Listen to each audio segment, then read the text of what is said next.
Good morning dear students.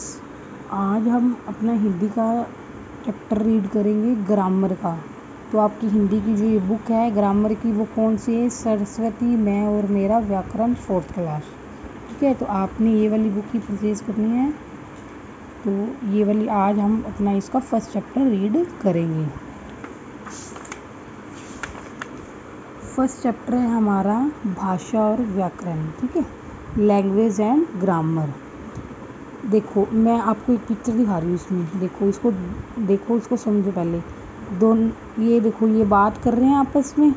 ठीक है, वो पूछ रहा है दोनों बच्चे क्या कर रहे हैं। ठीक है, ये पिता है ये माता है, तो ये दोनों आपस में बात कर रहे हैं। तो वो क्या कर रही है, बता रही है गगन टीवी देख रहा है और सीमा पाठ पढ़कर प्रश्नों के उत्तर लिख रही है। ठीक है, अब आपको बताना है ये क्या कर रहे हैं। पिता अपनी बात माँ को कैसे समझा रहे हैं। पिता क्या कर रहा है, अपनी बात को माँ को कैसे समझा रहा है, बोलकर समझा रहा है ना। पहले वो बोलता है तभी तो वो समझ रही है। माँ पिता की बात कैसे समझ रही है, वो बोल रहा है तो वो क्या कर रही है, सुन रही है। ठीक है, रीमा पाठ को कैसे समझ रही है, रीमा क्या कर रही है, पढ़कर यानी कि बोल कर। तो इसलिए वो क्या कर रही है, बोल कर। वह प्रश्न के उत्तर कैसे दे रही है, पढ़कर प्रश्न के उत्तर लिख रही है। तो क्या कर रही है, लिख रही है, यानी कि वो कौन सी भाषा होगी, लिखित भाषा। गगन टीवी पर आ रहे कार्यक्रम को कैसे समझ रहे, वो कैसे समझ रहे हैं, टीवी पर जो कार्यक्रम है सुनकर समझ रहे हैं ना। ठीक है, इस तरह से हमारी भाषा होती है। बोलना, सुनना, लिखना तथा पढ़ना, ये सभी भाषाओं के अलग अलग रूप होते हैं। मतलब हम बोलते हैं, सुनते हैं, लिखते हैं और पढ़ते हैं, ये सभी भाषा के अलग अलग रूप हैं। ठीक है, जैसे देखो बच्चों, अब आपने अपने विद्यालय के पुस्तकालय में देखा होगा, वहाँ सब शांत होकर पुस्तक, समाचार पत्र, पत्रिका आदि पढ़ते हैं, क्योंकि वहाँ बोलना मना होता है। उस समय हम संकेत से अपनी बात एक दूसरे को समझाते हैं। केवल कुछ संकेत ही ऐसे होते हैं जिन्हें हम आसानी से जान या समझ सकते हैं। उस टाइम पे अपने को बोलने की मनाही होती है ना, तो आप अपने संकेत देखकर ही आप समझाते हो कि चुप हो जाओ या मतलब कुछ शोर नहीं करना। तो वहाँ पे होते हैं संकेत। जैसे कि देखो ऐसे कुछ और संकेत हैं, जैसे उसने क्या कर रखा है, उसने लिप्स पर फिंगर रखी है ना अपनी, तो अपनी बात के संकेतों द्वारा समझा रही है। इस तरह से जैसे ये संकेत आया, red light, green light, yellow light की संकेत आया, इससे हमको पता लगता है रेड लाइट आए तो क्या रुक जाना है, येलो लाइट आ जाए तो अपनी चलने की तैयारी करनी है, ग्रीन लाइट हो तो चलना है। ठीक है, संकेतों द्वारा बात समझाना आसान है, इसलिए भाषा बनाई गई।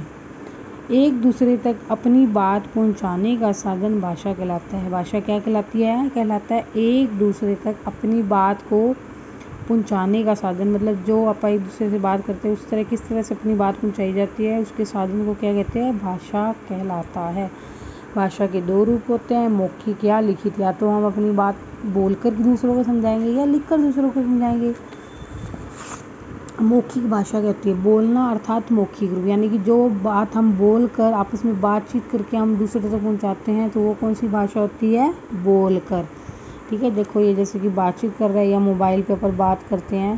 ठीक है, ये भाषा का पहला रूप है। इसमें बोलकर अपनी बात दूसरों तक पहुंचाई जाती है और दूसरों उसे सुनकर समझते हैं। मतलब पहला बोलेगा, दूसरा उसे सुनेगा, तब वो बात को एक दूसरे को समझेंगे। लिखित भाषा, लिखित भाषा मतलब लिखना अर्थात लिखित रूप। यह भाषा का दूसरा रूप है। इसमें लिखकर अपनी बात दूसरों तक पहुंचाई जाती है। इसमें कैसे बात दूसरों तक पहुंचाई जाती है, लिखकर।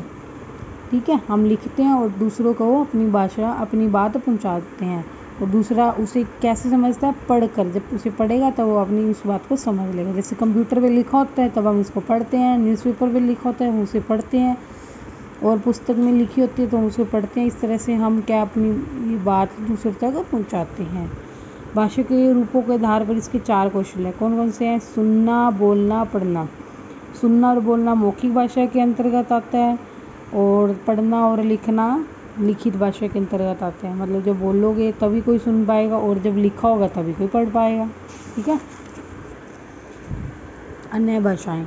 संसार में बहुत सी भाषाएं बोली, पढ़ी और लिखी जाती हैं। ठीक है, ये तो आपको पता है ना कि बहुत सी भाषाएं बोली और पढ़ी लिखी जाती है। इसमें देशों की अपनी अपनी भाषा है। हर एक देश की अपनी अपनी अलग भाषा है। जैसे जापान में जापानी, जर्मनी में जर्मन, फ्रांस में फ्रेंच, स्पेन में स्पेनिश आदि भाषाएं बोली जाती है। हिंदी भारत की राजभाषा है। हमारे भारत में कौन सी भाषा बोली जाती है? हिंदी बोली जाती है। ये हमारी राजभाषा भी है और हमारी राष्ट्रभाषा भी है। यहाँ अधिकांश लोग हिंदी भाषा ही प्रयोग करते हैं।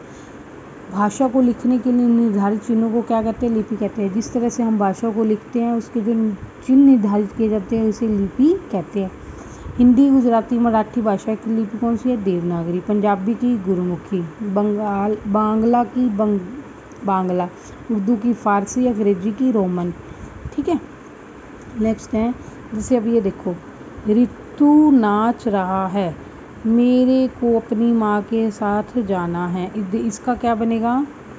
इसमें देखो, इसमें क्या गलत आपको देखो बच्चों, ये दोनों वाक्य गलत है। पहला वाक्य है ऋतु नाच रहा है, ये गलत है क्योंकि ऋतु क्या है? एक लड़की है, तो ऋतु क्या होगी? लड़का नहीं है। इसलिए शुद्ध वाक्य क्या होना चाहिए कि ऋतु नाच रही है। दूसरे वाक्य मेरे को अपनी माँ को, शब्दों का गलत प्रयोग किया है क्योंकि मेरे को नहीं आएगा, मुझे अपनी माँ के साथ जाना है, ये शुद्ध है। तो ये वाक्य शुद्ध है अथवा शुद्ध है, ये हमें कैसे पता लगता है? हमें व्याकरण से, जानकारी से हमें पता लगता है।